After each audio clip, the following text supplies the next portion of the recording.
Why are we talking about Jonnu Smith? Can someone help me out on why we're talking about Jonnu Smith versus? Is this a matchup for you? Do you have Jonnu Smith and been holding I on to don't. TJ I don't have Hockenson? Jonnu Smith anywhere. I do have Oh TJ my Hockenson though. goodness. Yeah, I have TJ Hockenson as well. I don't know what to tell you on this one. As in, I don't know why you would roster Jonnu Smith. Who raise your hand? Actually, no, don't hit that like button if you have Jonnu Smith, because I will get no likes. We'll get 0 like buttons if you have Jonnu Smith. But who do you know someone who has Jonnu Smith on their fantasy team?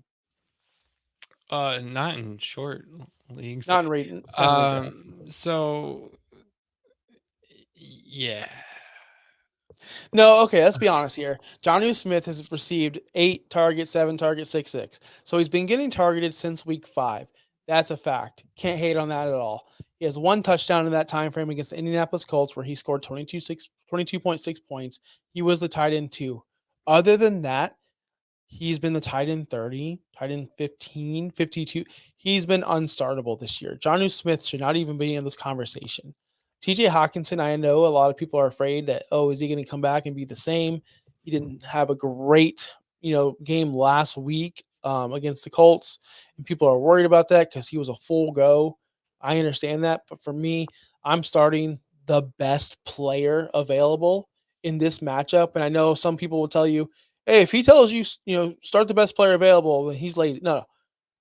TJ Hockenson on paper and on the field is a better overall player than Jonnu Smith. He's a second game back, people. I am picking TJ Hockenson far and away, easily for me. I'm going to go to you and see who, because you're the biggest Jonnu fan I know. Who are you going with? That's why you put him here. You're the biggest Jonnu Smith fan I know. No, he's on this list because of what you mentioned. He gets a lot of targets over the last several weeks. He's one of the more targeted players on the Dolphins. Um, and TJ Hawkinson didn't have a great outing against a really bad team, a bad defense against the tight end position. Only 4 targets for 27 yards. Only brought in 3 of those completions. Again, first game back from a torn ACL. So I fear that people will look at this and we see tight end 17 on the season getting lots of targets with Miami. Tua's back. He's doing better since Tua's been back for the most part versus TJ Hawkinson, who also has to go up against Justin Jefferson. Jordan Addison is starting to somewhat come out of the sellers of whatever the Vikings were holding him in and didn't have a great performance. So I could see people still being a little weary about saying, oh, I don't think I should start Hawkinson yet until he proves it. Guys, this is the time. He's got the Jaguars this week.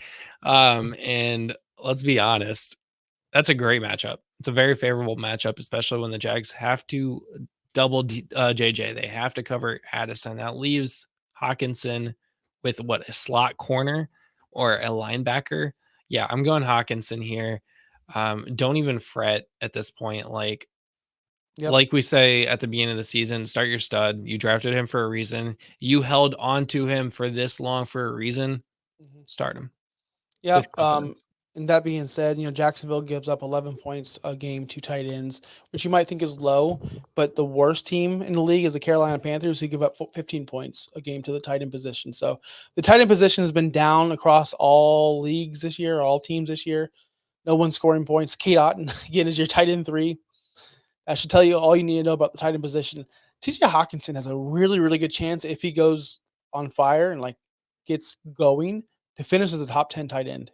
He has a chance to do it because all you need is a couple 20-point games. And see Kate Otten.